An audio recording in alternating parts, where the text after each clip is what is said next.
So, you want to know the number one trait for good video marketers? Well, I'll tell you that it's got nothing to do with their skill at creating video. Interested? Then stay tuned. G'day, I'm Ben Amos from Engage Video Marketing, and on this channel I share tips, tricks and strategies for effective video marketing. If that sounds valuable to you, then hit that subscribe button and then the bell so you don't miss another video. After 12 years of running my video production company, more than 7 years as a video marketer, and now having worked with and trained over 100 other video marketers in my online video strategy blueprint course, I believe that there is one key trait that every good video marketer needs to be successful. The good news is, it comes naturally to some. Even better news, it's a skill that can 100% be taught and practiced. So what is the number one trait? Well, I believe it's empathy. Empathy, yep, the ability to understand how someone else feels. You see, in video marketing, the goal is to create and use video content in a way that moves someone to take a desired action. And in order to move someone, they need to care enough about the benefit that taking that action will have in their lives. Oh, I just wish I understood why I should care. And it's our role as video marketers to work to understand that desire and then use it to our advantage. When a video marketer develops real empathy for their target audience, the strategic action to take becomes clear. You see, the key to empathy is remembering that it's not about how you would feel in that other person's shoes, but how the other person feels in their shoes. To put yourself in someone else's shoes is to consider the other person's perspective. This is what psychologists call cognitive empathy, or actively thinking about how your target audience feels or thinks in any particular situation. There are often two other types of empathy that psychologists refer to as well. Emotional empathy is when you quite literally feel the other person's emotions alongside them, so that's much more subconscious. And then there's compassionate empathy, which is about feeling and recognizing someone's pain and then taking action to help. But in marketing, it's the skill of cognitive empathy that's an undeniable secret weapon. So let me give you an example, and this one's an actual example from a video marketing project we completed recently. My client here was a very successful weight loss recipe book author. Her customers are predominantly women, middle-aged, and no surprise, overweight. Now, I, as a video marketer and video producer for this project, I'm clearly not the target audience myself. I'm not a woman, I'm not yet middle-aged, and although I'm not exactly buff, I'm not overweight. Despite this, here's the post-project feedback I got from the client. She said, "We know our brand and our customers really well, but Ben managed to tell the story better than we could have. The initial videos were flawless. We've never had someone create work for us that was so spot on first time." Now, I'm not tooting my own horn here.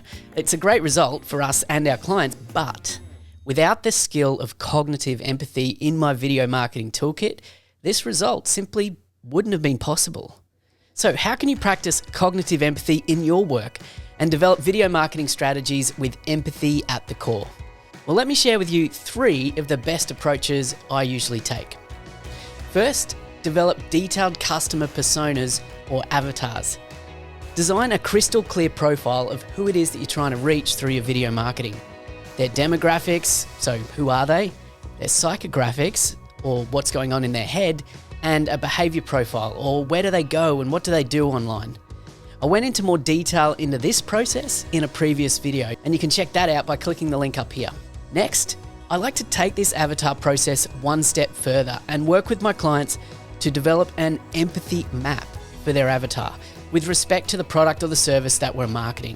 I'm going to walk you through a full empathy mapping exercise in a future video, so be sure to subscribe here on YouTube for that one real soon. But quite simply, an empathy map forces us to gain real clarity into what we know about our ideal customer. An empathy map is typically divided into 4 quadrants, with the customer in the center. We then label each quadrant into the following: what a customer says, what a customer thinks, what a customer does, and what a customer feels. Then, working with your client, it's time to map out what we know about the ideal customer in each of these quadrants. For example, in the weight loss recipe book example, in the what the customer says quadrant, we could include specific words that we know our customers say about weight loss and cooking, such as I'm too busy to cook from scratch, or my family won't eat that type of food, or I've always cooked food this way. Next, we move to the thinks quadrant, and that might include things like, I'm never going to be a size 10 again, or it's not fair that she can eat whatever she likes, or I want my kids to grow up healthier than me. And we carry on with the mapping exercise, including statements about what a customer does and what a customer feels to really round out the full empathy map. I strongly encourage you to give this exercise a try, either with your clients or for your own business, and see what valuable insights are uncovered for your marketing. Okay, and my final tip for empathic video marketing is to remember that you got 2 ears and 1 mouth. So listen much more than you speak. And really listen when interviewing customers or your clients. Hear what matters to them and how they speak about it. Record these conversations, collect this data, and use this information to iterate your video content or strategy to better align with your intended audience. Remember, in life and in marketing, meaningful connections are forged through mutual understanding. Brands who show empathy in marketing, they show their customers that they understand and care about them. And in turn, customers understand and care about empathetic brands. So let me know, how are you practicing empathy in your video marketing? Is this something you need to get better at doing? Drop me a comment below, I'd love to hear from you. And when you're ready, this video right here is the next step for becoming a better video marketer. So see you over on that one.